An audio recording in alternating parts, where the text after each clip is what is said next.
नमस्कार, मैं जनमुक्ता शिवम गौतम। बड़ी खबर आ रही है। जिस तरीके से पाकिस्तान ने कल 5 अगस्त को एक बड़े मौके के तौर पर बुलाने की कोशिश की थी, क्योंकि 5 अगस्त 2019 को ही भारत ने जम्मू कश्मीर से धारा 370 और 35A को हटाया था। पाकिस्तान ने अपने पुराने दोस्त चीन की मदद से एक बार फिर से यूएन सिक्योरिटी काउंसिल में इस मुद्दे को उठाने की कोशिश की, जो कि एक बंद कमरे की बैठक हुई जिसमें ये मुद्दा उठा, जिसका कोई रिकॉर्ड नहीं रखा गया और ये मुद्दा पूरी तरीके से खारिज भी कर दिया गया तमाम देशों की तरफ से। खासकर अमेरिका ने इसका पुरजोर विरोध किया और ये कहा कि जम्मू कश्मीर का जो मुद्दा है ये दोपक्षीय मुद्दा है और इसका संयुक्त राष्ट्र संघ की सुरक्षा परिषद से कोई लेना देना नहीं है। चीन ने ऐसी कोशिशें पहले भी 2 बार की हैं और उन दोनों ही बार इसको कभी फ्रांस, अमेरिका और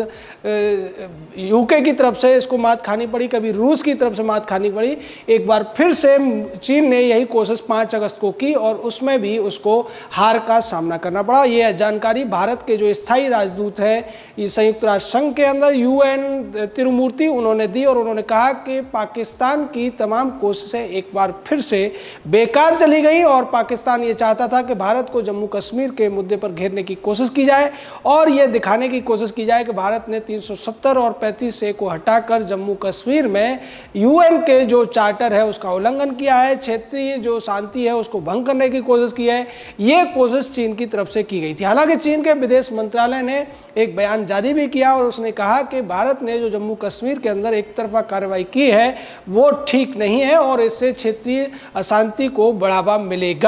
लेकिन दूसरी तरफ भारत पहले ही कह चुका है कि जो जम्मू कश्मीर है भारत का हिस्सा है। भारत उसके अंदर अपने संविधान के तहत कोई भी कानून बना सकता है, किसी भी कानून को हटा सकता है और इसके लिए उसे दुनिया के किसी भी देश से परमिशन लेने की जरूरत नहीं है। जब से 370 और 35A हटी है, चीन और पाकिस्तान मिलकर इस तरीके की कई हरकतें कर चुके हैं। अमेरिका ने बार बार इनको रोका, उसके साथ रूस ने भी इनका विरोध किया। यूके हो, फ्रांस हो, जर्मनी, जापान, ये देश स्पष्ट तौर पर कह चुके हैं और बार बार ये बात संयुक्त राष्ट्र संघ में भी उठाई जा चुकी है, लेकिन पाकिस्तान को कोई सहारा नहीं मिला। केवल तुर्की और मलेशिया ने पिछले साल भी इसका समर्थन किया था और मलेशिया के प्रधानमंत्री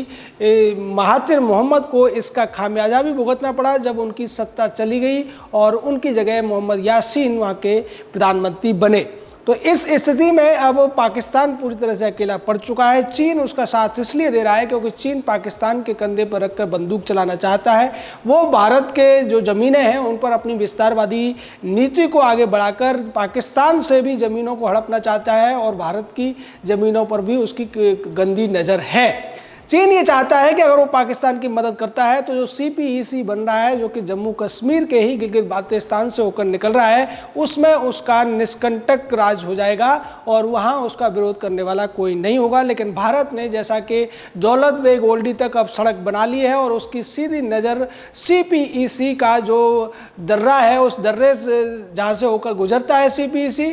वहाँ तक भारत की नज़र है और इसी से चीन बौखलाया हुआ है। चीन ये चाहता है कि अगर वो पाकिस्तान की मदद करेगा तो पाकिस्तान का इस्तेमाल भारत को परेशान करने में कर सकता है। हालांकि पाकिस्तान ने एक नया नक्शा भी जारी किया और जिसमें जम्मू कश्मीर के तमाम क्षेत्रों को और जूनागढ़ को भी उसने अपने नक्शे में दिखाने की कोशिश की। पाकिस्तान की तरफ से कल बहुत सारा प्रोपेगेंडा किया गया। इमरान खान ने राम मंदिर पर भी सवाल उठाए और इमरान खान का जो विदेश मंत्री है शाह महमूद कुरैशी, उसने भी ये कहने की कोशिश की कि भारत ने अब राम मंदिर बनाकर ये बता दिया है कि वो रामनगर बन गया है। और शाह महमूद कुरैशी ये भूल गया, राम और रामनगर होना या राम राज्य होना भारत की सांस्कृतिक एक विरासत है और भारत में महात्मा गांधी जैसे लोग भी कह चुके हैं कि हमें राम राज्य की स्थापना करनी है और अगर भारत राम मंदिर के निर्माण की प्रक्रिया शुरू होने से राम राज्य आता है, रामनगर बनता है, तो इससे ज़्यादा अभीष्ट की प्राप्ति भारत के लोगों के लिए क्या होगी, ये शायद शाह महमूद कुरैशी नाम का ये पाकिस्तानी बड़बोला विदेश मंत्री नहीं जानता है। पाकिस्तान का प्रधानमंत्री इमरान खान भी ऐसी ही बातें करते हुए नजर आया और उसने तो यहाँ तक कह दिया कि वो दिन दूर नहीं है कि जब हम पूरे के पूरे कश्मीर को अपने साथ मिला लेंगे। आज़ाद करने के नाम पर उसको अपने साथ मिलाने की बात करता है पाकिस्तान और इसी वजह से पाकिस्तान की सेना हो, पाकिस्तान के ज़्यादातर मंत्री हो, प्रधानमंत्री हो, ये सभी के सभी जम्मू कश्मीर का जो पाक ऑक्यूपाइड इलाका है या जो गिलगित बाल्टिस्तान का इलाका है वहाँ पर कार्यक्रम करते हुए नजर आए और कश्मीर के लोगों को एक बड़ा झूठ परोसते नजर आए कि वो वो कश्मीरियों के साथ हैं, कश्मीरियों के साथ हमदर्दी रखते हैं और कश्मीरियों को भारत सरकार के जुल्म से बचाने की कोशिश करते रहेंगे। पाकिस्तान भूल जाता है कि पाकिस्तान में जिस तरीके का व्यवहार सिंध प्रांत के लोगों के साथ या बलूचों के साथ में या फिर खैबर पख्तूनख्वा के लोगों के साथ में होता है, वैसा व्यवहार कोई भी देश अपने नागरिकों के साथ नहीं करता है। और तो और जम्मू कश्मीर का जो इलाका है गिलगित बाल्टिस्तान का, उसमें भी पाकिस्तान जिस तरीके के अत्याचार करता है, पाकिस्तानी आर्मी जिस तरीके के अत्याचार करती है, लोगों का शोषण करती है, उसका विरोध गिलगित बाल्टिस्तान के लोग कई बार पिछले 1 साल में सड़कों पर निकलकर कर चुके हैं। और जब से भारत ने जम्मू कश्मीर से धारा 370-35 से हटाकर जम्मू कश्मीर को 2 यूनियन टेरिटरी में बदला है, जम्मू कश्मीर और लद्दाख, तब से उन लोगों के अंदर एक नया जोश पैदा हुआ है। उन्हें यह हौसला मिला है कि अगर वो कोशिश करेंगे तो शायद भारत की सेना उनकी मदद के लिए आएगी और जम्मू कश्मीर के उन इलाकों को पाकिस्तान के अवैध कब्जे से छुड़ाने का काम करेगी। दरअसल गिलगित बाल्टिस्तान के जो लोग हैं वो चीन के प्रोजेक्ट का भी विरोध करते रहे और वो कहते रहे कि चीन ने उनकी जमीनों को हड़पने का काम किया है, उनकी नदियों को हड़पने का काम किया है और नदियों के ऊपर बांध बनाकर जिस तरीके से उनके निर्वाह प्रवाह को रोकने की कोशिश की है, वो प्रकृति के लिए भी खतरा है और लोगों के लिए भी खतरा है। यही सारी वजह है जिससे चीन भी बौखलाया हुआ है और उसे लगता है कि अगर लोगों के अंदर ज़्यादा विद्रोह की भावना फैलेगी तब उसका CPEC प्रोजेक्ट, जिसमें उसके खरबों रुपए लगे हुए हैं, खरबों डॉलर लगे हुए हैं, वो खतरे में पड़ जाएगा। और इन सभी खतरों से बचने के लिए चीन पाकिस्तान को सह देना चाहता है, लेकिन उसके सारे के सारे जो इस तरीके के हथकंडे हैं वो UN में अब तक फेल होते आए हैं और एक बार फिर से ये हथकंडा फेल हुआ है। जम्मू कश्मीर को लेकर एक और बड़ी खबर यह है कि जम्मू कश्मीर के जो उपराज्यपाल थे मुर्मू, अब उन्होंने इस्तीफा दे दिया है। उनकी जगह पर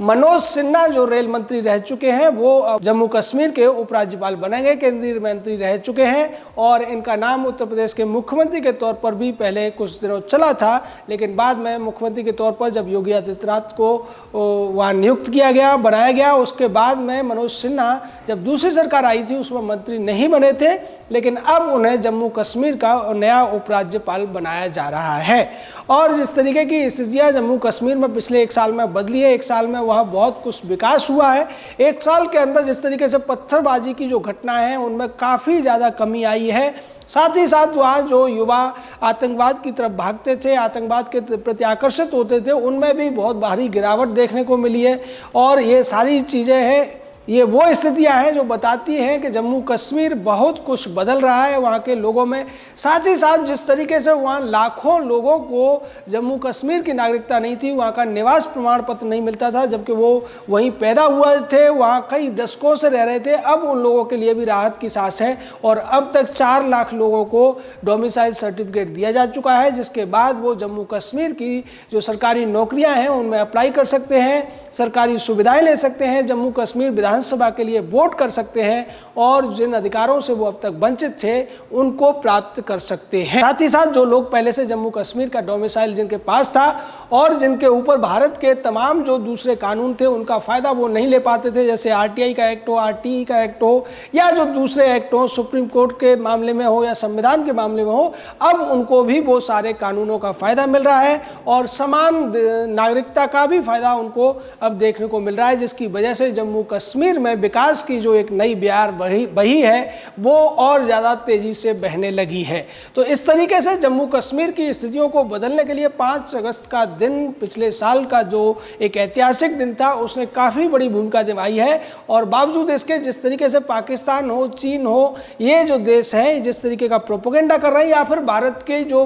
मुख्य विपक्षी पार्टी कांग्रेस है, इसने भी तमाम कोशिशें की जम्मू कश्मीर के मामले में गलतफहमियां पैदा करने में। जम्मू कश्मीर को लेकर तमाम आशंकाएं पहले पैदा की गई थी, जब तक धारा 370-35 से नहीं हटाता तो ऐसा दिखाने की कोशिश की गई थी कांग्रेस की तरफ से, उसके नेताओं की तरफ से, कि अगर ये हो गया तो भारत के अंदर गृह युद्ध छिड़ जाएगा, बहुत बड़े स्तर पर जंग होगी, बहुत ज़्यादा दंगे होंगे। लेकिन ऐसा कुछ नहीं हुआ और अब 1 साल पूरा हो चुका है, उसके बावजूद जिस तरीके से स्थितियाँ पूरी तरह से सामान्य हैं। और इसका एक बड़ा फ़ायदा ये देखने को मिला कि पिछले 1 साल में जम्मू कश्मीर में 1000 से ज़्यादा